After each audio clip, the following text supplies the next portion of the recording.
Well, hello, everybody. Happy Thursday. We're almost there. Just one more day. We're almost there. So, today, during the coffee break, this is what I wanted to share with you. You know, so my specialty, I'm Michelle, by the way, and I work specifically with negative self talkers to get them find their own strength, their inner strength and beauty, so that they can become the most confident person in the room. And I would appreciate if you go ahead and hit the subscribe button right now so that you don't miss any of my tools and skills that I am going to share with you. So today I wanted to talk about what do you do when you have all these noises around you. So one of the things about us setting up goals is that number one, we can be our worst enemy, right? And this is where that negative self-talk comes in, where we are just really criticizing ourselves, our ability, our potential, and doing everything possible to keep ourselves away from taking a new job, starting a new adventure, whatever that you want to do in pursuing that new dream or goal. So that's coming from us, within us. But there's also voices that come around us. And I'll give you a perfect example. So in 2016, when I decided that I was going to go hike Machu Picchu, so I have friends who divided into two groups.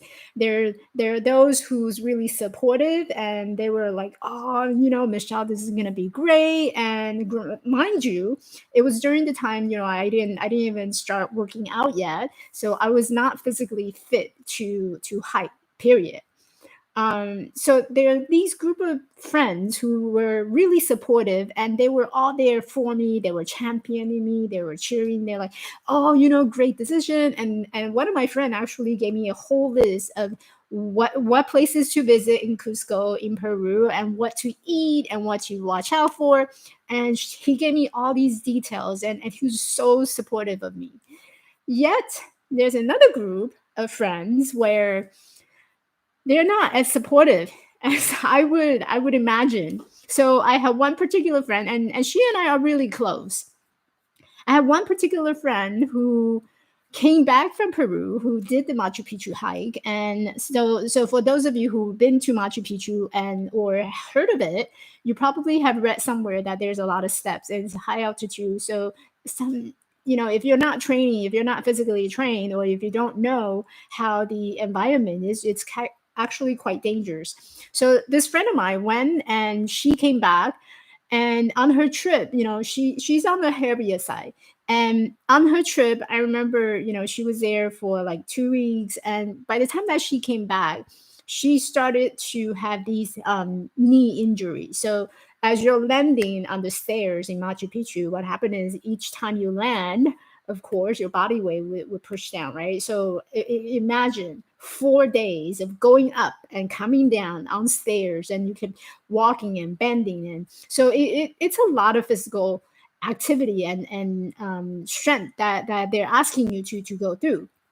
So she came back, and she was not very supportive of me going. Let's just put it that way. The things that she was saying was, well, I know she means well. I know she means well. But it came off as very discouraging. So this is what she said. She said, I don't think you should do it.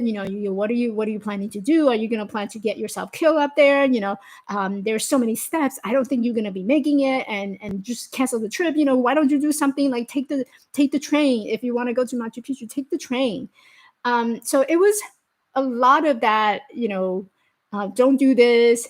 It's dangerous. You're going to hurt yourself for sure. And it was not encouraging. It's not empowering. It's not inspiring.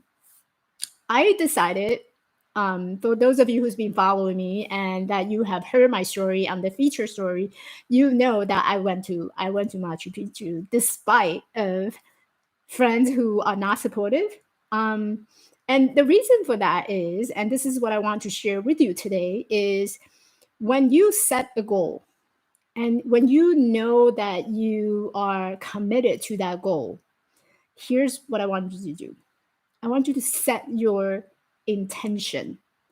And that is the biggest word, and it's my favorite word of all, is to set an intention. What does intention mean?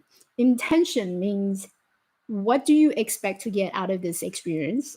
What do you hope to achieve from this experience? And how committed are you to this experience?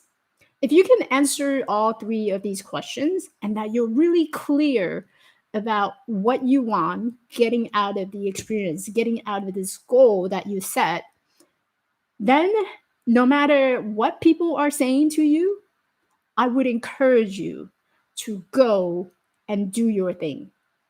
And I think it's really important understanding our intention, because many times, we're not connected to our intention.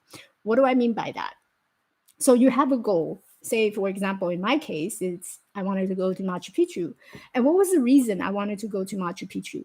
It was because I was in a very dark place at that time that I didn't see anywhere out. I couldn't see what's in front of me. And the only way that I can have any kind of hope is knowing that I can accomplish, I can overcome my own challenge. And I wanted to prove to myself that, I'm capable of doing the same thing that everybody else does. And that was my intention. I want to have that feeling of freedom and that achievement and that purpose. That's what I want to feel like. And so setting that goal, I was so connected to it that I was just giving it 100% of my commitment to it. So when you have a goal, number one, I want you to ask yourself, what is your intention for wanting it? And by wanting it, what do you hope to achieve? If you can answer those two questions, then no matter whether it's the internal self-talk or the people who's not supportive and trying to get you out of this, you will no longer hear those noises because you're so focused and you're so committed in doing what you want to do in your life. So I think it's really important, because actually this morning I had a conversation, and this woman, she reached out to me because she was not sure whether or not to continue a master program, even though she had completed a lot of different program already. So her husband was trying to talk her out of pursuing, events program. So I was on the phone with her and I asked her, so what is it that you want coming out of this experience? And she was really committed. She was very committed. But at the same time, when you hear these noises from outside, it start making yourself to doubt yourself. So how do you not to listen to the loved ones? Ask yourself, what is your intention? And hopefully that will narrow down in terms of why you want to do this.